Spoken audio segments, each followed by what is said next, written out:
আপনারা কি জানেন মান তারাকা সালাতান মুতাআম্মিদান ফাকাদ কাফার, যে ব্যক্তি ইচ্ছাকৃতভাবে বিনা ওজরে, কোনো ওজর নাই, ইচ্ছাকৃতভাবে নামাজ ছেড়ে দিল, ত্যাগ করলো, সে ব্যক্তি কুফরি করলো।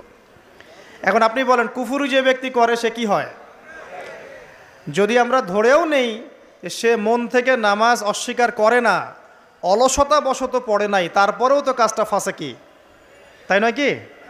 আচ্ছা, তো আজকের প্রথম নসিহত হচ্ছে 5 ওয়াক্ত নামাজ মৃত্যুর আগ পর্যন্ত কেউ ছাড়বেন না। আমার সাথে ওয়াদা করেন যে ইনশাআল্লাহ আগামী যতদিন বেঁচে থাকব 5 ওয়াক্ত নামাজ জামাতে পড়ার চেষ্টা করব, যদি জামাত না পাই একা পড়ার চেষ্টা করব। আল্লাহ পাক তৌফিক দান করুন, আমিন। আজকে যদি এই কথাটাই শুধু বাসায় নিয়ে যেতে পারেন যে 5 ওয়াক্ত নামাজ আর জীবনে ছাড়বো না, আমাদের আজকের মাহফিল সফল।